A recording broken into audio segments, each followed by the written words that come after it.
এরকম আল্লাহর হাবিব দোয়া করতেন। আনাস রাদিয়াল্লাহু তাআলা আনহুর মা উম্মে সুলাইম, আল্লাহর নবী যখন হিজরত করে মক্কা থেকে মদিনায় আসলেন, মানুষের ধাক্কাধাক্কিতে উনি জায়গা পান না। উনি এসে দেখেন মদিনার লোকেরা নবীর সাথে দেখা করার সময় নবীরে হাদিয়া দেয়। কি দেয়? হাদিয়া মানে কি? উপহার দেয়। যেই দেখা করতে আসে নবীর উপহার দেয়। উনি লজ্জায় পড়ে গেলেন, কি দিবেন? ওনার তো হাদিয়া দেওয়ার মতো টাকা নাই, পয়সা নাই। ছোট্ট আনাস রাদিয়াল্লাহু তাআলা আনহুকে ধরে বিশ্বনবীর কাছে যেয়ে বললেন, নবী, দেখলাম, দেখে লজ্জায় পড়ে গেলাম, মদিনার আনসারী গোত্রের সব নারী পুরুষ যারাই আপনারে সালাম দিতে আসে সবাই হাদিয়া দেয়। আমার তো টাকা পয়সা কিচ্ছু নাই যে আপনারে হাদিয়া দিব, কি আর করব।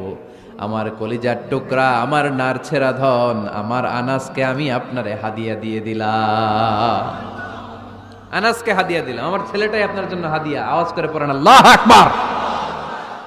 ইয়াখদুমু কামা বাদালাক নবী, আপনার যত ধরনের খেদমতের প্রয়োজন আমার ছোট্ট ছেলে আনাস করবে। ও নবী, আনাসের জন্য আপনি একটু দোয়া করে দেন। আল্লাহর হাবিব দোয়া করলেন, আল্লাহুম্মা বারিক ফি মালিহি ওয়া ওয়ালাদি। ও আল্লাহ, আপনি আনাসের মালে বরকত দেন, সন্তানে বরকত দেন। কটা দোয়া করছিল শুনতেছেন? মনোযোগ আছে না গেছে? কয়টা দোয়া? আল্লাহ আপনি আনাসের সম্পদ বাড়িয়ে দেন। কি বাড়িয়ে দেন? আর বলেছিলেন সন্তান বাড়িয়ে দেন। কি বাড়িয়ে দেন? এবার শোনেন সম্পদ কেমনে বাড়ছে। আনাস রাদিয়াল্লাহু তাআলা আনহু বলতেন, মদিনাতে আমার খেজুরের বাগান ছিল। কিসের বাগান? উনি বলতেন মদিনাতে যত খেজুরের বাগান ছিল বছরে খেজুর ধরতে একবার। কয়বার? আর বিশ্বনবী ওই ছোট্টবেলা আমার জন্য দোয়া করে দিয়েছিলেন, ওই দোয়ার বরকতে আমার খেজুর বাগানে বছরে খেজুর ধরতো 2 বার। সুবহানাল্লাহ নাই? আর ওনার 80টা ছেলে ছিল, 80টা কন্যা সন্তান ছিল 2টা। মোট কয়জন? আমনের আছে কয়জন? হ্যাঁ, ছেলে হোক মেয়ে হোক 2টা হইলে চলে, একটা হইলে আরো ভালা। এগুলা না, 10 জন সন্তান আছে, এরকম আছেন নাকি কোনো বাবা? আছে? কই? আন্দাজে মান্দাজে জানে না কয় আছে। কই আছে? উল্টা পাল্টা কও মিয়া। রোহিঙ্গা ক্যাম্পে? মাশাআল্লাহ। এগুলো নিয়ে ঠাট্টা করো না। আল্লাহর হাবিব এই রোহিঙ্গা ভাইদেরকে নিয়ে কিয়ামতের দিন দাঁড়াবে। ফাইন্নী মুকাসিরুন বিকুম আল উমাম তাজাওয়াজুল ওয়াদুদ আল ওয়ালুদ। প্রেমময়ী চেহারা দেখে ওই নারীদেরকে বিয়ে করো, আর সন্তান বেশি জন্ম দিতে পারে এরকম নারীকে বিয়ে করো। কেননা তোমাদের সংখ্যার আধিক্য নিয়ে কিয়ামতের দিন আমি নবী গর্ব করব। আমি নবী বলবো আমার উম্মতের সংখ্যার ধারে কাছেও কোন নবীর উম্মত নাই। চিল্লায় পড়েন সুবহানাল্লাহ। নবীর দোয়ার বরকত। আল্লাহুম্মা বারিক ফি মালিহি ওয়া ওয়ালাদিহি। আল্লাহ মালে বরকত দেন, আনাসের সন্তানে বরকত দেন। সব খেজুর বাগানে খেজুর ধরে একবার, ওনার খেজুর বাগানে কয়বার? ওনার মোট সন্তান 82 জন। কয়জন? 82। 80 জন ছেলে, 2 জন মেয়ে। এটা হলো নবীর বরকত। নবী দোয়া করলেই কবুল। সুবহানাল্লাহ পড়েন। আল্লাহর হাবিব সাল্লাল্লাহু আলাইহি ওয়াসাল্লাম চাচাতো ভাই আব্দুল্লাহ ইবনে আব্বাসের জন্য দোয়া করলেন, আল্লাহুম্মা ফাক্কিহহু ফিদ্দীন ওয়া আল্লিমহুত তা'ওয়িল। আল্লাহ, আমার এই ছোট্ট চাচাতো ভাই আব্দুল্লাহ ইবনে আব্বাসকে আপনি দ্বীনের জ্ঞান দেন, আপনি কোরআনের ব্যাখ্যা শিক্ষা দেন। কবুল করে নিল কে? এই দোয়ার বরকতে উনি রাইসুল মুফাসসিরিন হয়েছেন, লিডার অফ দ্য অল মুফাসসির অফ কোরআন। কোরআনের সব মুফাসসিরদের সর্দারের নাম কি জানেন? জানেন না? আব্দুল্লাহ ইবনে আব্বাস রাইসুল মুফাসসিরিন, সব তাফসীর কারকদের বস, সব তাফসীর কারকদের লিডার আল্লাহর হাবিবের এই দোয়ার বদৌলতে। এজন্য আমার কাছে কেউ যদি ছেলে মেয়ে নিয়ে আসে, বলে হুজুর হেফজখানায় দিছি বা আলিয়া মাদ্রাসা পরে একটু দোয়া করে দেন, আমি দোয়াটা পরে ফু দিয়ে দিই। নবীর দোয়া বরকত বেশি না কম? আল্লাহুম্মা ফাক্কিহহু ফিদ্দীন ওয়া আল্লিমহুত তা'ওয়িল। মুখস্থ থাকলে ভালো, না থাকলে যে রেকর্ড হইতেছে ইউটিউবে শুনে নেবেন। এই দোয়াটা পড়ে ছেলে মেয়েদের ফু দিবেন। মুফাসসির বানায় দিবে কে? যুগশ্রেষ্ঠ আলেম বানায় দিবে কে? সাইয়েদনা ইব্রাহিম কোন দোয়া করলেন কোরআনে আছে না নাই? সাইয়েদনা আদম আলাইহিস সালাম ভুল করে একটা নিষিদ্ধ ফল খেয়ে ফেললেন। যখন উপলব্ধি করলেন চোখের পানি ছেড়ে কান্না জুড়ে দিলেন আর দোয়া করতে আরম্ভ করলেন। পড়েন, রব্বানা যালামনা আনফুসানা ওয়া ইল্লাম তাগফির লানা ওয়া তারহামনা লানাকুনান্না মিনাল খাসিরিন। ও আমাদের রব, যালামনা আনফুসানা, নফসের উপর জুলুম করেছি, অন্যায় করেছি, অপরাধ করেছি। তুমি যদি ক্ষমা না করো আমরা শেষ হয়ে যাব, আমরা ক্ষতিগ্রস্তদের মধ্যে শামিল হয়ে যাব। ঠিক কিনা? সাইয়েদনা আদম আলাইহিস সালাম এই দোয়া করে মাফ পেয়েছিলেন। শত শত বছর কাঁদতে কাঁদতে এই দোয়া করার পরে মাফ করেছে কে? আমরাও যদি ভুল করি, অন্যায় করি, এই দোয়া করলে মাফ করবে কে? আমরা কি ভুল টুল কিছু করি? হ্যাঁ, করেন? আমরা ভুলকারী, আমরা পাপী, আমরা পাপীর ঘরের পাপী। ঠিক কিনা? পাপের সাগরে আমরা হাবুডুবু খাই, পাপের কোনো শেষ নাই। আকাশের নিচে, জমিনের উপরে আমার চেয়ে বড় পাপী কেউ আছে? এমন কোনো পাপ নাই আমরা করি নাই। আমরা পাপী, পাপীর ঘরের পাপী। ঠিক কিনা? এজন্য এই দোয়াটা বললে ক্ষমা করে কে?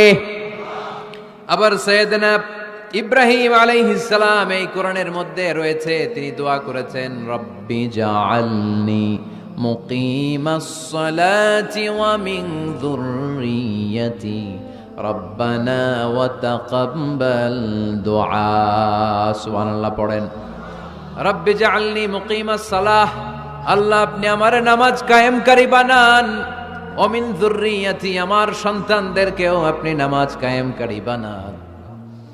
রব্বুল আলামিন এই দোয়াটা আমার পক্ষ থেকে আপনি কবুল করে নেন। পড়েন আমিন। দেখেন, ছেলে যদি নামাজ না পড়ে আমাদের কাছে দোয়া চাওয়ার আগে এই দোয়াটা করে নিয়েন আল্লাহর কাছে, রব্বি জাআলনি মুকিমাস সালাহ ওয়া মিন যুররিয়্যাতি রব্বানা ওয়া তাকাব্বাল দুআ। আল্লাহ আপনি আমারও নামাজ কায়েমকারী বানান, আমার নতুন প্রজন্ম, আমার সন্তানদেরকেও নামাজ কায়েমকারী বানান। এই দোয়া আল্লাহর কাছে করতে হয়। আল্লাহর কাছে দোয়া না করলে ছেলে মেয়ে নামাজি হয় না। নেককার সন্তান চাইবো কার কাছে? নেককার স্ত্রী চাইবো কার কাছে? আবার সাইয়েদনা ইউনূস আলাইহিস সালাম দোয়া করলেন, লা ইলাহা ইল্লা আনতা সুবহানাকা ইন্নী কুনতু মিনাল যালিমিন। এই দোয়াটা পড়েন আপনারা কখন? তুফান ছুটলে? কখন পড়েন আপনারা ইউসুফের খিলে এই দোয়াটা? আমাদের এলাকায় গ্রাম বাংলায় আমরা দেখছি তুফান ছুটলে পড়ে। বজ্রপাত, বজ্রপাতরে কি বলেন আপনারা? ঠাড়া, টাড়া। এই বজ্রপাত শুধু বজ্রপাত না, এটা বিপদে পড়ার দোয়া। এটা কিসে পড়ার দোয়া? রাস্তায় বিপদে পড়েছেন এই দোয়া পড়েন, অফিসে বিপদে পড়েছেন এই দোয়া পড়েন, ঘরের ভেতরে বিপদে পড়েছেন এই দোয়া পড়েন। মাছের পেট থেকে এই দোয়া পড়ার কারণে সাইয়েদনা ইউনূস আলাইহিস সালামকে বিপদ থেকে রক্ষা করেছে কে? এটা মুসিবতে পড়ার দোয়া। মুসিবতে পড়লেই আমরা এই দোয়া পড়ব, মনে থাকবে? 1971 সালে পাক হানাদার বাহিনী, আমরা তো দেখি নাই, শুনেছি, কালেমা জিজ্ঞেস করতো সবাইকে। শুনছেন এই ঘটনা? বলতো কালেমা বল, যদি বলতে পারতো ছেড়ে দিত। যেহেতু পাকিরা ছিল মুসলমান, হিন্দু ভাইদেরকে ওরা শুট করতো, হিন্দু টের পাইলে গুলি। তো এক বাঙালি মুসলমানকে ধরে পাকিস্তানি মিলিটার জিজ্ঞেস করতেছে, কালেমা বল, মুসলমান নাকি হিন্দু? কয় আমি মুসলমান। কয় তাহলে কালেমা বল, সালে কালেমা বাতা। এখন সে ভয়ে এই দোয়া পড়া শুরু করছে। সে পড়তে শুরু করছে, লা ইলাহা ইল্লা আনতা সুবহানাকা ইন্নী কুনতু মিনাজ জালিমিন। পাকিস্তানি কয় সালে ये तो मुसीबत का कलिमा है, মানে বাঙালি এটা তো মুসিবতে পড়লে পড়ে। বাঙালি কয় হাম তো ভি মুসিবত মে হ্যায়, আমিও তো মুসিবতেই আছি। তুমি বন্দুক মাথার মধ্যে ধরে আমারে কালিমা জিজ্ঞেস করতেছো, আমার কি আর হুশ জ্ঞান আছে? আমি কি পড়তেছি আমি নিজেই জানি না। তাহলে এটা হচ্ছে মুসিবত কা দোয়া, মুসিবত কা কালিমা। বিপদে পড়লেই পড়বেন, শুধু এমন না যে তুফান ছুটলে পড়বেন, আকাশে থান্ডার বজ্রপাতে পড়বেন না।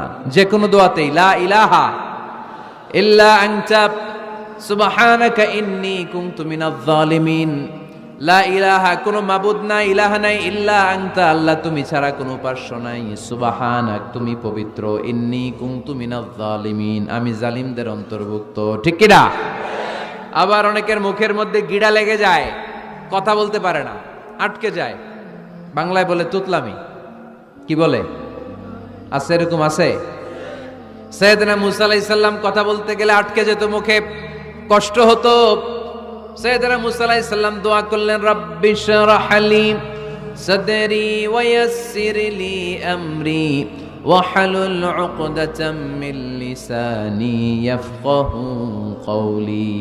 রাব্বি শরহ লি সাদরি, আল্লাহ হৃদয়কে প্রশস্ত করে দেন। ওয়া ইয়াসসির লি আমরি, আল্লাহ আমার কাজকে, আমার দায়িত্বকে আমার জন্য সহজ করে দেন। ওয়াহলুল উকদাতাম মিন লিসানি, আমার জিহ্বায় যে কথা আটকে যায়, গিড়া লেগে যায়, এই গিটটা আপনি খুলে দেন। চিল্লায় পড়েন আমিন। আমাদের অনেক ছেলে মেয়েদের মুখে কথা আটকে যায়, আছে না নাই? এই দোয়াটা শিখাবেন। সব নবীরা এরকম দোয়া করতেন। নবীরা দোয়া করলে কবুল করতো কে? আল্লাহ। দাওয়াতে জীবনের শুরুর দিকে আল্লাহর হাবিবের খুব কষ্ট হচ্ছিল। অল্প কয়েকজন হাতে গোনা ওনার ফলোয়ার তাহাজ্জুদের নামাজে কেঁদে কেঁদে আল্লাহর একটা দোয়া করে ফেললেন, আল্লাহুম্মা আইজ্জাল ইসলাম বিআহাব্বির রাজুলাইনি ইনদাক বিউমর ইবনুল খাত্তাব আও আবি জাহাল ইবনে হিশাম। আল্লাহ, মক্কার দুজনের একজন যেন কালিমা পড়ে মুসলমান হয়, হয় খাত্তাবের বেটা ওমর, নয় হিশামের বেটা আবু জাহাল। ওমরে ফারুকের জন্য দোয়া কবুল করলো কে? বিষ্ণু ইসলাম আরকাম ইবনে দারিল আরকামে বসে দাওয়াত দিচ্ছেন। হঠাৎ সাইয়েদনা ওমরে ফারুক তলোয়ার নিয়ে ছুটে আসলেন আল্লাহ রাসূল সাল্লাল্লাহু আলাইহি ওয়াসাল্লামকে হত্যা করবেন বলে। সাহাবারা এসে তথ্য দিলেন, ইয়া রাসূলুল্লাহ, আপনি ছোটেন, দৌড়ান, পালিয়ে যান, ওমর আল খাত্তাব আসতেছে আপনাকে হত্যা করবার জন্য। আল্লাহর হাবিব বললেন, না, তোমরা ভুল বুঝছো, তোমরা সরে যাও, দরজা খুলে দাও। আমার মনে হচ্ছে ওই যে রাতে আমি তাহাজ্জুদের সালাত শেষে দোয়া করেছি, আজ বোধহয় ওই দোয়া কবুল হতে শুরু করেছে।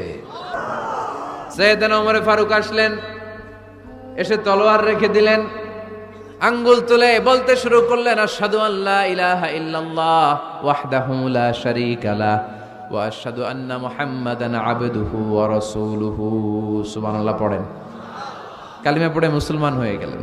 আল্লাহর হাবিবকে বললেন, ইয়া রাসূলুল্লাহ, আপনি যে লুকায় লুকায় ঘরে দাওয়াত দেন, কারণ কি? বাইরে চলেন। আল্লাহর হাবিব বললেন, না, এটা মাক্কি জীবন, এখানে গোপনে দাওয়াত দিতে হবে। আল্লাহ রাসূল সাল্লাল্লাহু আলাইহি ওয়াসাল্লামের কথা বলার পর ওমরে ফারুক বললেন, তাহলে আলাইসাল কোরআনু কিতাবুন হক, এই যে কোরআনের কথা আপনি শোনাচ্ছেন, এটা কি সত্য কিতাব নয়? এটা কি সত্য কিতাব না? আলাইসাল ইসলামু দীনুন হক, আমাদের ইসলাম কি সত্য ধর্ম নয়?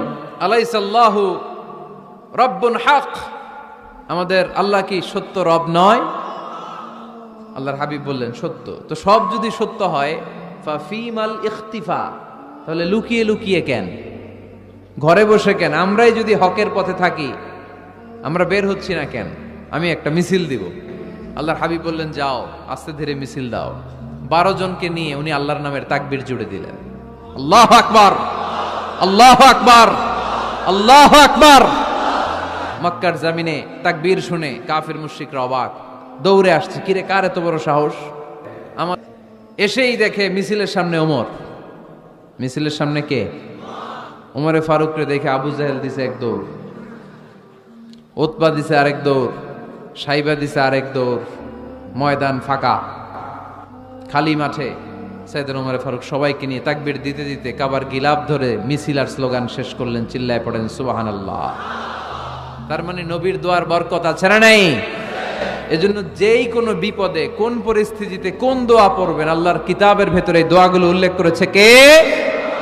আমরা এই দোয়াগুলো বেশি বেশি পড়ব। কোরআনের দোয়ার মতো কম্প্রিহেন্সিভ দোয়া হয় না। আপনি বাংলায় 1000টা বাক্য বলে যেটা বুঝাতে না পারবেন, কোরআনের আয়াত একটা পড়লে ওটা কভার হয়ে যায়, ঠিক কি না?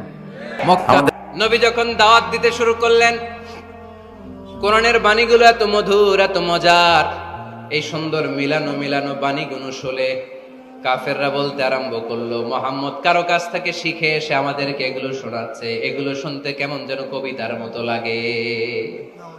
নাউজুবিল্লাহ পড়বো না? না, কিসের মতো লাগে?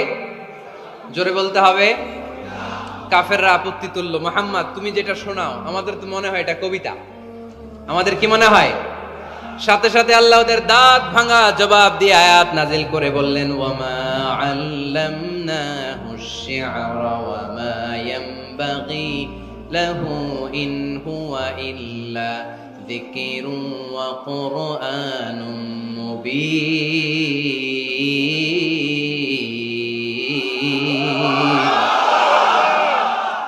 আমার নবী যা শোনায় এটা কবিতা না, আমার নবীর জন্য কবিতা জানা শোভনীয় না। আমার নবী যা শোনায় এটা উপদেশ বাণী, এটা হলো সুস্পষ্ট কোরআন। ঠিক কি না? আকাশ থেকে জবাব পাঠালো কে? আবার মক্কায় আরেক দল দাঁড়িয়ে বলল, মুহাম্মদ তুমি যা শোনাও এটা মন্ত্রের মতো লাগে, নালে মানুষ পাগল হয় কেন? তুমি যেদিকে ছোট পঙ্গপালের মতো লোকজন তোমার পিছে লাইন ধরে কেন? আকাশ থেকে এই বিরোধীদের জবাব নাজিল করলো কে? ওয়ামা সাহিবুকুম বিমাজনুন, তোমাদের সাথে আমার বন্ধু পাগল নয়। ঠিক কি না? যেখানেই নবীর বিরোধিতা সেখানেই নবীর পক্ষে আয়াত নাজিল করে কে? নবীর ছেলে ছিল কয়টা? আঙ্গুল তোলার পরে বোঝা যাচ্ছে না, না? আমার নবীর ছেলে সন্তান ছিল কয়জন? ছোটবেলাতেই এদেরকে উঠায় নিল কে? বেঁচে থাকে নাই, ছোট্টবেলাতে ইন্তেকাল। যখন ছেলে সন্তান 3 জন মারা গেল, কাফেররা ধুয়া তুললো, নবীর বংশ নির্বংশ হয়ে যাবে। মুহাম্মদ তুমি লেজ কাটা, তোমার নাম নেয়ার মতো কেউ থাকবে না, নাউযুবিল্লাহ পড়ে। মুহাম্মদ তুমি নির্বংশ, তোমার নামটা মুখে তোলার মতো কেউ নাই, 3 ছেলেই তো চলে গেল। মুহাম্মদ তুমি হলো আবতার, নাউযুবিল্লাহি মিন যালিক। আবতার মানে নির্বংশ, লেজ কাটা। আবতার মানে নির্বংশ, লেজ কাটা। আমার নবীকে নির্বংশ লেজ কাটা বলে গালে দিতে দেরি, কিন্তু কোরআনের আয়াত নাজিল হতে দেরি নাই। আল্লাহ আয়াত নাজিল করে দ্ব্যর্থহীন কণ্ঠে ঘোষণা করলেন, ইন্না শানিআকা হুয়াল আবতার। আমার নবী নির্বংশ নয়, লেজ কাটা নয়। যারা আমার নবীকে গালি দিয়েছিস তোরাই লেজ কাটা। আমার নবী নির্বংশ নয়, আমার নবী লেজ কাটা নয়। আমার নবীর নাম নেয়ার মতো থাকবে না, তোরা বলছিস গোটা বিশ্ব আমার নবীর জন্য মাতোয়ারা হয়ে যাবে। চিল্লায় বলো ঠিক কি না? ইংল্যান্ডে বর্তমানে সবচাইতে জনপ্রিয় যে নামটা গোটা ইংল্যান্ড কাঁপিয়েছে, ওই নামটা হচ্ছে MUHAMMAD। চিল্লায় এখন সুবহানাল্লাহ। মুহাম্মদ সবচেয়ে চয়েসফুল নাম তাদের কাছে। তোরা বলিস আমার নবী নির্বংশ, লেজ কাটা, তোদের 14 গোষ্ঠীর আমি নির্বংশ বানায় দেব। তোদের নাম নেয়ার মতো কেউ থাকবে না, তোদের নাম নেবে আর মানুষ থুতু ফেলবে। চিল্লায় বলো ঠিক কি না? আমার নবীর নাম নেয়ার সাথে সাথে সেখানে দুরূদ আছে না নাই? আমরা যখনই বলি মুহাম্মদ তখনই পড়ি সাল্লাল্লাহু। আল্লাহ আয়াত নাজিল করলেন, ইন্না শানিআকা ওয়াল আবতার। কি সুন্দর কথা। নবী হে, যারা আপনারে লেজ কাটা বলে, যারা আপনারে নির্বংশ বলে, আপনি নির্বংশ নন। যারা বলছে নির্বংশ, ওরাই নির্বংশ। কথাটা কার? আল্লাহ। ওয়া আনজির আশিরাতাকাল আকরাবিন। নবী আপনার ঘর আগে ঠিক করেন, আত্মীয় স্বজনদের ঠিক করেন, আপনার নিকট আত্মীয়দেরকে নবী আপনি দাওয়াত দেন। এই আয়াত যখন নাজিল হলো, সাফা পাহাড়ের পাদদেশে নবী ডাক দিলেন, এ আমার আত্মীয় স্বজনেরা, কেউ আমার খালু, কেউ আমার চাচা, কেউ আমার নানা, কেউ আমার ভাই। ডাক দেওয়ার সাথে সাথে সবাই চলে আসলো। আল্লাহ রাসূল বললেন, আমি কি কেন ডেকেছি জানেন? সবাই বলল, না জানি না, বলো। আল্লাহ রাসূল বললেন, আমি যদি বলি এই পাহাড়ের নিচে একদল সেনাবাহিনী তলোয়ার নিয়ে দাঁড়ানো, এখনই এসে কচুকাটা করবে, এই কথাটা বললে আপনারা কি বিশ্বাস করবেন? সবাই বলল, নাম, অবশ্যই বিশ্বাস করবো। আনতা সাদুকুল আমিন, তুমি তো আলামিন। মা জাররাবনা আলাইকা ইল্লা সিদকান, we have never been experienced a single life from you in our life. আমরা আমাদের গোটা জীবনে একদিনও তোমার মিথ্যা বলতে শুনি নাই। তো তুমি বললে বিশ্বাস করবো না কেন? অবশ্যই বিশ্বাস করবো। বিষ্ণু বললেন, যদি বিশ্বাস করে থাকেন তাহলে জেনে রাখেন, এই শত্রু যেমনি তলোয়ার নিয়ে বসে থাকে, আমার উপর বিশ্বাস না আনলে, আল্লাহর উপর বিশ্বাস না আনলে, কালিমা পড়ে মুসলমান না হলে ফেরেশতারাও আপনাদেরকে আযাব দেওয়ার জন্য প্রস্তুত হয়ে বসে আছে। বিশ্বনবী এই কথা বলার সাথে সাথে বিশ্বনবীর চাচা আবু লাহাব একটা পাথর নিয়ে বিশ্বনবীর গায়ের মধ্যে ছুঁড়ে মারলো। আকাশ থেকে এই দৃশ্যটা দেখতে লাগলো কে? সাথে সাথে আল্লাহ আয়াত নাজিল করে দিয়ে ধমক দিলেন, তাব্বাত ইয়াদা আবি লাহাবিন ওয়া তাব্ব। পাথর মারার সাথে সাথে আল্লাহ আয়াত নাজিল করলেন, তাব্বাত ইয়াদা আবি লাহাবিন ওয়া তাব্ব। ধ্বংস হোক, নিপাত যাক আবু লাহাবের 2 হাত। আবুল আহাব নাই, কিন্তু আবুল আহাবের আদর্শের লোকের আসরা নাই। আবুল আহাব নাই, আবুল আহাবের ভাতিজারা আসরা নাই। আমার নবীর বিরুদ্ধে কথা বললে ওইটা আমরা মেনে নিব না, চিল্লায় বলো ঠিক কিনা। আমার নবীর সম্মানে আঘাত হানলে ওই হাত কি করে ভেঙে দিতে হয় আমাদের জানা আছে না নাই? আমরা আমাদের হৃদয়ে নবীর ভালোবাসা রেখে দিয়েছি, গোটা বিশ্বকে এই ভালোবাসা দিয়ে আমরা উজাড় করে দিতে রাজি, চিল্লায় বলো ঠিক কিনা। যত সালাত মানে নামাজ, এই নামাজের হিসেবটা সর্বপ্রথম আমাদের কাছ থেকে চাইবে কে? আপনার আমলনামার এই হিসেব যদি আপনার জন্য কিয়ামতের দিন সহজ হয়ে যায়, পুরো আমলনামাটারে সহজ করে দিবে কে? আর এই সালাতের হিসাবে যদি গন্ডগোল লাগে, সব গন্ডগোল লাগায় দিবে কে? এজন্য আল্লাহ বললেন, মসজিদের আবাদকারী তারা যারা আমার উপরে বিশ্বাস রাখে, আখিরাতে বিশ্বাস রাখে, সালাত কায়েম করে, যাকাত আদায় করে, আল্লাহ ছাড়া কাউকে তারা ভয় পায় না। ওয়ালাম ইয়াখশা ইল্লাল্লাহ, আল্লাহ ছাড়া কাউকে তারা ভয় পায় না। তাদের হৃদয়ে ভয় থাকে একজনের, তিনি কে? ফাআসা উলাইকা ইয়াকুনু মিনাল মুহতাদিন, আশা করা যায় তারাই হেদায়েত প্রাপ্তদের অন্তর্ভুক্ত। ঠিক কি না? কথাটা কার? এখন আমরা মসজিদের আবাদকারী হতে চাই কি চাই না? এই 4-5 জন চান? সবাই মসজিদের আবাদকারী হতে চাই কি চাই না? তাহলে এই 5টা কাজ করতে হবে। আল্লাহর উপর বিশ্বাস, আখিরাতে বিশ্বাস, মসজিদে যে সালাত আদায়, যাকাত আদায়, আর হৃদয়ে আল্লাহর ভয় ছাড়া আর কারো কোনো ভয় থাকতে পারবে না। খেয়াল রাখবেন, ইসলামে মসজিদ এটা সবার নাকি আওয়ামী লীগের, বিএনপি, জাতীয় পার্টি, জামাত ইসলাম, পীরের মুরিদ, তাবলীগের ভাই? কাদের?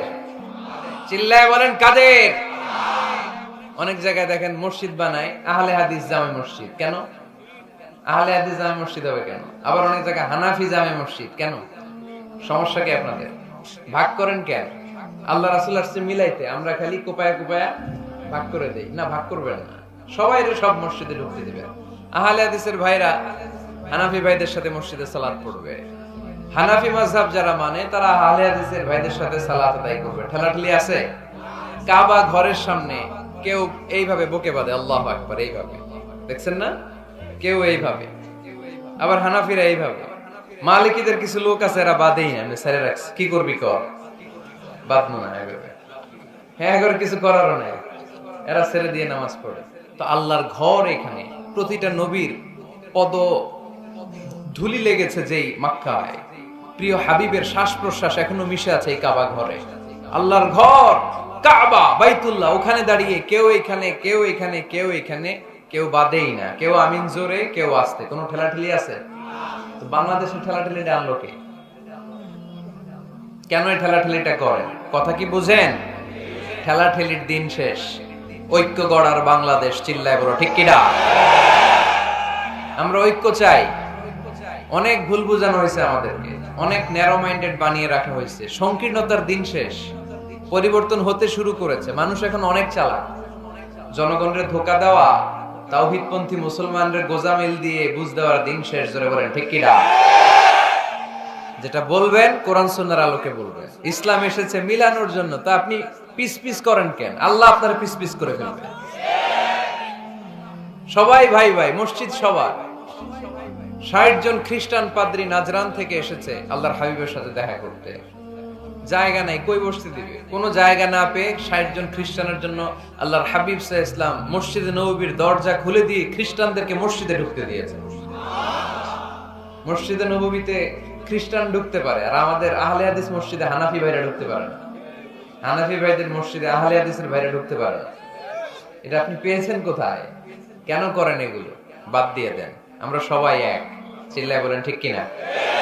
আপনারা কি ঐক্য চান নাকি কিলাকিলি করবেন? আমরা কিলাকিলি চাই, বিভেদ চাই, হিংসা চাই, আর কোন ঝগড়া মারামারি চাই? আমরা চাই ঐক্য। চিল্লায় বলেন কি চাই? আল্লাহ তুমি ঐক্য প্রতিষ্ঠার তৌফিক আমাদেরকে দান করো। আর জোরে বলি আমিন। এজন্য আল্লাহ বললেন ইন্নামা ইয়ামুরু মাসাজিদাল্লাহ, যারা আল্লাহয় বিশ্বাসী, নামাজ পড়ে, যাকাত দেয়, আল্লাহরে ভয় করে, তারাই মসজিদের আবাদ করে। উমরানুল মাসাজিদ, কেমন করে মসজিদের আবাদ করবেন? 1 নাম্বার, মসজিদ নির্মাণের মাধ্যমে মসজিদের আবাদ হয়, ঠিক কি না? আল্লাহর হাবিব বললেন, মান বানা লিল্লাহি বাইতান মিন মালিহি বানাল্লাহু লাহু বাইতান ফিল জান্নাহ। নিজের অর্থ ব্যয় করে যে দুনিয়ার বুকে মসজিদ বানায়া দেয়, আল্লাহ তার জন্য জান্নাতে ঘর বানায়া দেয়। ইন্না মিম্মা ইয়ালহাকু আল মুমিনু মিন হাসানাতিহি বা'দা মাউতিহি, মৃত্যুর পরে কোন মানুষ যে সওয়াবগুলো অটোমেটিক সব সময় ধারাবাহিকভাবে পেতে থাকে, তার মধ্যে একটা হচ্ছে দুনিয়াতে সে যদি কোনো মসজিদ বানিয়ে যায়, তার পার্সেন্টেজ সওয়াব যতদিন এই পৃথিবী থাকবে ততদিন আপনার আমলনামায় ওই সওয়াবের পার্সেন্টেজ পাঠিয়ে দিবে কে? মসজিদে যে জামাতে সালাত আদায় করা, সালাতুল জামাআ তাফদুলু সালাতাল ফাযি বি27 দারাজা। একা নামাজ পড়লে যেই সওয়াব, মসজিদে যে জামাতে পড়লে 27 গুণ সওয়াব হয়ে যায়। এজন্য জামাতে সালাত পড়বেন তো। তার মানে 1 নম্বরে পেলাম মসজিদ বানানো, 2 নম্বরে পেলাম মসজিদে যে জামাতে নামাজ পড়া, 3 নম্বরে মসজিদের সাথে হৃদয়টারে ঝুলিয়ে রাখা। মসজিদের সাথে হৃদয়টা ঝুলে থাকবে। 7 শ্রেণীর ব্যক্তিকে আল্লাহ তাআলা কিয়ামতের দিন আরশের নিচে ছায়া দিবে। এর মধ্যে 1 শ্রেণীর ব্যক্তি ওই ব্যক্তি যে ব্যক্তির হৃদয়টা সবসময় মসজিদের সাথে ঝুলে থাকে, লেগে থাকে। জোহরের নামাজ পড়ে খালি টেনশন, কিরে আসরের সময় কখন হবে। আসর পরে চিন্তা করে মাগরিবে আমি কই থাকবো, তখন মসজিদ থাকবে কই, নামাজটা হবে কিনা। মাগরিব পড়ার পরে একটাই চিন্তা, ঘুমের আগে এশাটা যেন ঠিক মতো হয়, ঠিক কিনা? এরকম মুসল্লি আছে না নাই? আল্লাহর হাবিব বললেন, যারা সব সময় হৃদয়টারে মসজিদের সাথে এইভাবে লাগিয়ে রাখে, আরশের নিচে তাদেরকে সেদিন ছায়া দিবে কে? আল্লাহর আরশের ছায়া ছাড়া ওই দিন আর কোনো ছায়া থাকবে নাকি? আকাশের সূর্য মাথার কাছে নেমে আসবে, জমিনটারে তামার জমিন বানিয়ে দেওয়া হবে, জিহ্বাটা তৃষ্ণার চোটে বের হয়ে নাভি পর্যন্ত কুকুরের মতো ঝুলতে থাকবে, মানুষগুলো চিৎকার মারবে, কোনো ছায়া নাই আরশের ছায়া ছাড়া। ওই আরশের ছায়ার নিচে ওই ব্যক্তিকে আল্লাহ ছায়া দিবেন যার হৃদয়টা মসজিদের সাথে লেগে থাকে, সবসময় মসজিদের সাথে মনটা পড়ে থাকে। এরকম আছে না নাই? মসজিদে বারবার যেতে চায়। মসজিদে যাওয়ার জন্য যতগুলো কদম ফেলবেন, প্রতিটা কদমে আপনার মর্যাদা 1 স্ট্যাটাস 1 তলা বাড়ায় দেয় কে? গুনাহগুলো মাফ করে দেয় কে? আবার মসজিদে যদি কোনো দ্বীনি হালাকায় বসেন, আল্লাহর রহমত চারদিক থেকে আপনারে বেষ্টন করে ফেলে, আল্লাহর ফেরেশতারা আপনাদের জন্য দোয়া করতে থাকে। মসজিদ ঝাড়ু দিবেন কে কে? দেখি হাত তোলেন। প্রত্যেকদিন দেন?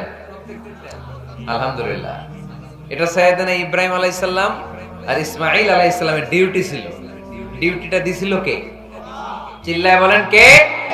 আল্লাহ। খাদেম ঝাড়ু দিল কিনা? মসজিদের ফ্লোর মুছলো কিনা? মুয়াজ্জিন হুজুর মসজিদ ঝাড়ু দিল কিনা? মসজিদে বালু আছে কিনা? সবাই যে চেক করে। দায়িত্ব কি শুধু খাদেমের আর মুয়াজ্জিনের কাঁধের উপরে নাকি আমাদের কাঁধেও মসজিদ পরিচ্ছন্ন রাখার দায়িত্ব আছে না নাই? 2 জন নবীকে আল্লাহ বললেন, সাইয়েদনা ইব্রাহিম যাকে উপাধি দিয়েছেন আল্লাহ খলিল, আমার মসজিদ পরিষ্কার করো, বাপ বেটা মিলে ঝাড়ু দাও। সাইয়েদনা ইসমাঈল ইব্রাহিম মসজিদ ঝাড়ু দিতে পারলে আপনি কোন লাট সাহেব হয়েছেন? কি হয়ে গেছেন আপনি? মনে জ্বালা, যন্ত্রণা, ঘরে মারামারি, শান্তি নাই, মসজিদে চলে যান, মসজিদ মুছে দেন, একটু ঝাড়ু দিয়ে দেন, আপনার ঘরের সব অশান্তিরে শান্তি বানায় দিবে কে? মনের জ্বালা যন্ত্রণা দূর করে দিবে কে? এই জন্য হৃদয়ে যদি কষ্ট থাকে, জ্বালা যন্ত্রণা থাকে, অসুখ থাকে, অশান্তি থাকে, মসজিদে যান, মসজিদটা ঝাড়ু দেন, এতিমের মাথায় হাত বুলায় দেন, হৃদয়টারে প্রশান্ত করে দিবে কে? তাহলে মসজিদের প্রথম আদব ওযু করে ঢুকবো। 2 নাম্বার আদব সব চাইতে ভালো জামাটা গায়ে দিয়ে মসজিদে ঢুকবো। 3 নাম্বার ঢোকার সময় বাম পা দিয়ে ঢুকবো। কোন পা? আর বের হওয়ার সময় বিশ্বনবী বললেন, মসজিদে যখন ঢুকবে এই দোয়াটা পড়ো, আউযু বিল্লাহিল আযীম ওয়া বিওয়াজহিল কারীম ওয়া সুলতানিহিল কদীম মিনাশ শাইতানির রাজীম। এই 4টা শব্দ দিয়ে এই দোয়াটা যে পড়বে, এই দোয়াটা পড়ার সাথে সাথে শয়তান চিৎকার মারে আর ঘোষণা দেয়, আজকের দিনের জন্য আমার ওয়াসওয়াসা থেকে তুই মুক্ত হয়ে গেলি। আফসোস করে শয়তান বলে, তোরে তো আর কিছু করা গেল না, তোর উপরে আর কোনো খবরদারি নাই, আজকে সারা দিনের জন্য তোর রবের কাছ থেকে তুই প্রোটেকশন পেয়ে গেলি, আজকে শেষ, কালকে ধরবো তোরে, কালকে ধরবো, আজকে শেষ। এই জন্য এই দোয়াটা পড়বেন, আউযু বিল্লাহিল আযীম ওয়া বিওয়াজহিল কারীম ওয়া সুলতানিহিল কাদীম মিনাশ শাইতানির রাজীম। এই রেকর্ড হইতেছে ইউটিউবে, শুনে নিন, এটা পড়বেন।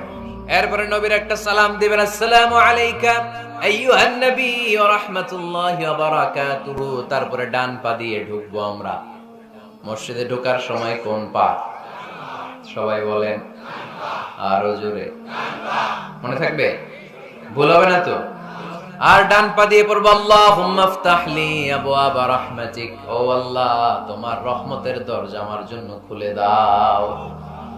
পড়েন আমিন। আর যখন বের হব তখন বাম পা দিয়ে বের হবো। কোন পা? সবাই বলে, মনে থাকবে?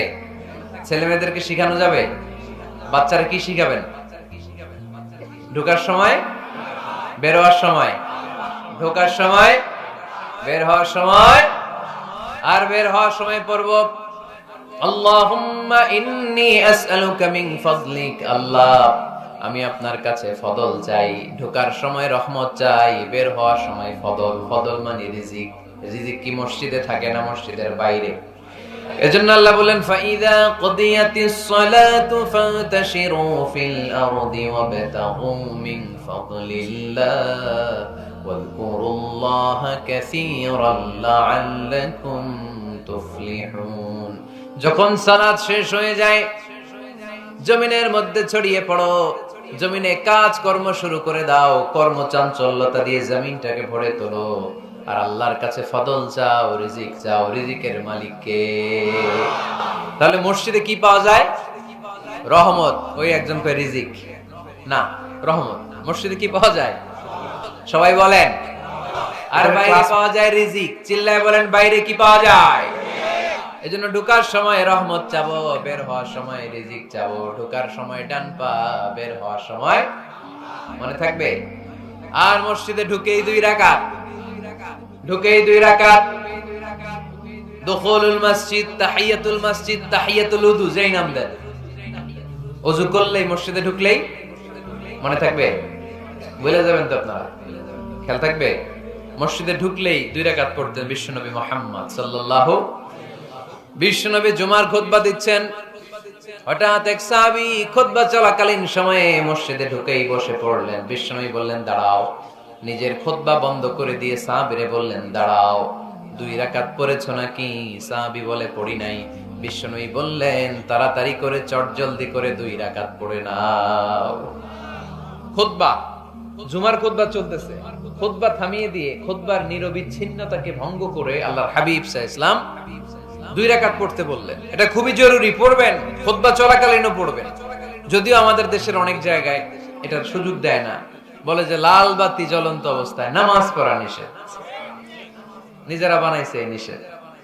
তো পড়তে না দিলে বারান্দায় পড়েন, যেহেতু খুতবা শোনারও গুরুত্ব আছে। হানাফি মাযহাবে খুতবাটারে ওয়াজিব বলে, খুব গুরুত্ব দেয়। এজন্য বলে যে এটা বেশি গুরুত্বপূর্ণ ওই নামাজের চেয়ে। এটা হচ্ছে ওনাদের দলিল, কিন্তু ওই দলিলটা বেশি শক্তিশালী যে মসজিদে ঢুকেই 2 রাকাত পড়তে হয়, ঠিক কি না? এজন্য মসজিদে ঢুকেই আমরা 2 রাকাত পড়ব। তাহলে প্রথমে ওযু করে নিলাম, সুন্দর জামা পরলাম, ডান পা দিয়ে মসজিদে ঢুকলাম, ঢুকেই 2 রাকাত পড়লাম। এই সবগুলো আদেশ বিশ্বনবী আমাদের জন্য দিয়েছে, ঠিক কি না? আবার বিশ্বনবী নিষেধ করেছে কবরের উপর যেন কখনো কেউ মসজিদ না বানায়। লাআনা রাসূলুল্লাহ সাল্লাল্লাহু লাআনাতুল্লাহি আলাল ইয়াহুদ ওয়ান নাসারা ইত্তাখাযু কুবুর আমবিয়াইহিম মাসাজিদা। আল্লাহ তাআলা ইহুদি নাসারাদের উপর লানত দিয়েছে। কি দিয়েছে? লানত। কারণ তারা তাদের নবীদের কবরের উপরে মসজিদ বানায়, ওইখানে নামাজ পড়ে। কবরস্থানে নামাজ পড়া যায়? কবরের উপরে নামাজ পড়া যায়? বাংলাদেশে আছে না নাই?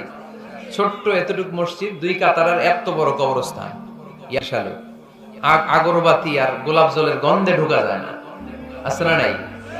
ওখানে যে আগরবাতি জ্বালায় দেয়, গোলাপ জল ঢেলে দেয়, আছে না নাই? কবরস্থানে বা মাজারে কেন মোমবাতি দেয় মানুষ আমি জানি না। যিনি কবরে শুয়ে আছেন ওনার কাছে কি আলো যায়, মোমবাতির আলো? তো ওনারে দিচ্ছেন কেন? এটা তো যে সমস্ত ঘরে এখন ইলেকট্রিসিটি পৌঁছে নাই, বাচ্চারা পড়াশোনা করতে পারে না, এদের ঘরেই না আপনি মোমবাতি দিবেন। তাহলে আপনার বাবার কবরটারে আলো দিয়ে ভরে দিবে কে? আল্লাহ। মাজারে যে অনেকে টাকা দেয়, মানত করে, মাজারে টাকা দেয়া যায় না, মানত করা যায় না, মানত করতে হয় একজনের নামে। চিল্লায় বলেন তিনি কে?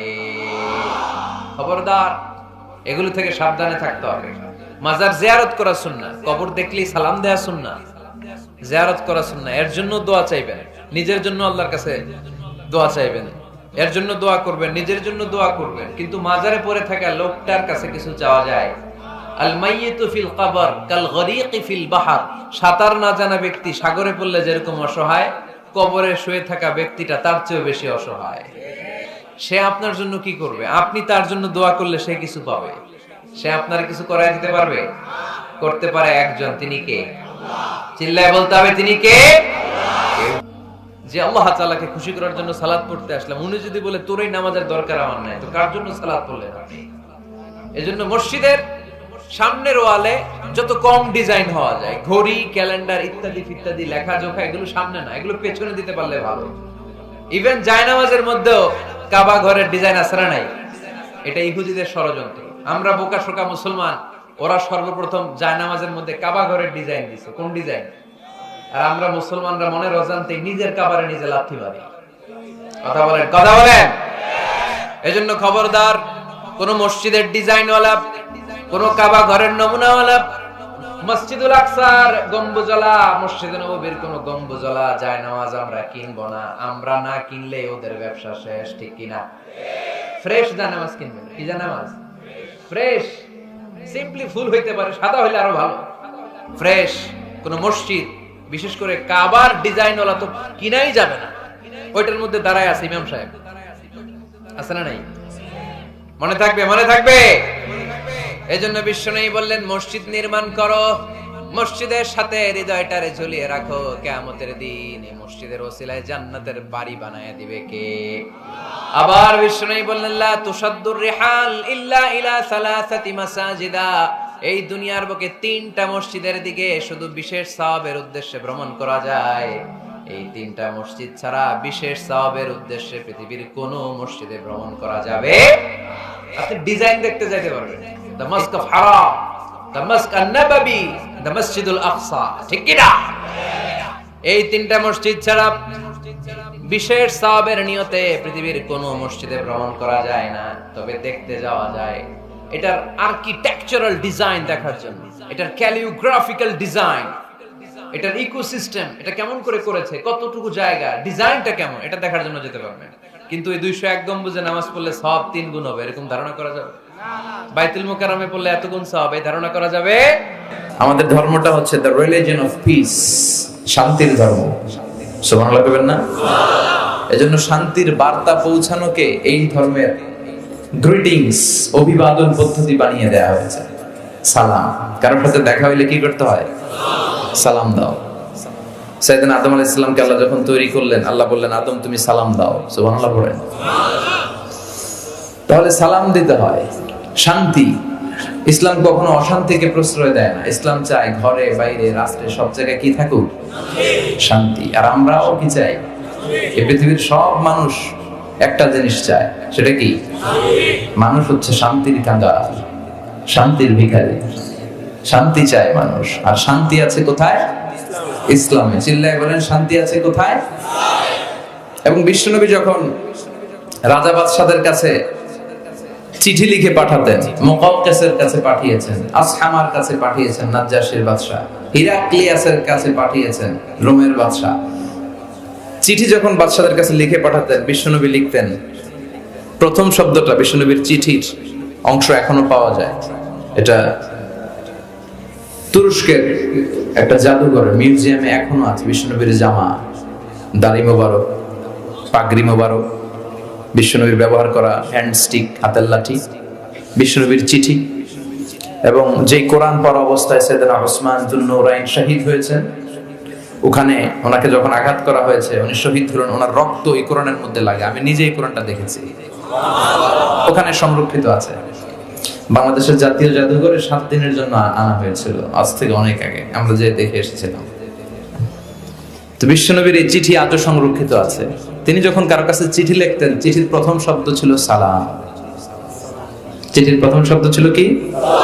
সালাম। তিনি লিখতেন সালামুন আলা মান ইত্তাবা আল হুদা, শান্তি তার উপর যে হেদায়েত পছন্দ করে। তারপর লিখতেন আসলিম তাসলাম, ইসলাম মানো শান্তিতে থাকবা, দুনিয়াও শান্তি আখিরাতেও শান্তি। সুবহানাল্লাহ পড়ে।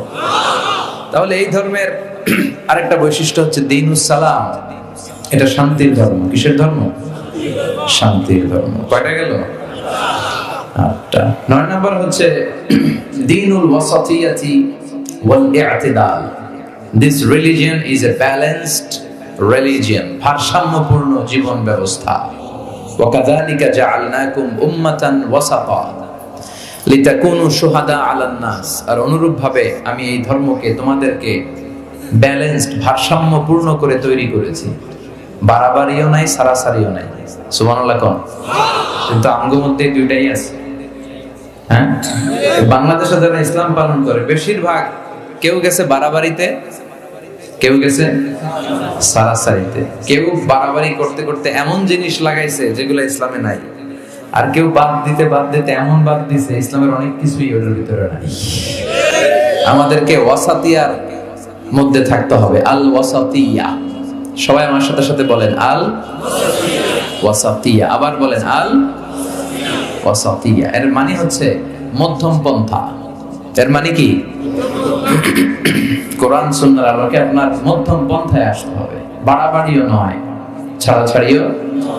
এটা কোরআন থেকে নেওয়া। ওয়াকাযালিকা জাআলনাকুম উম্মাতান ওয়াসাতান, ওয়াসাতিয়া, মাঝামাঝি থাকা।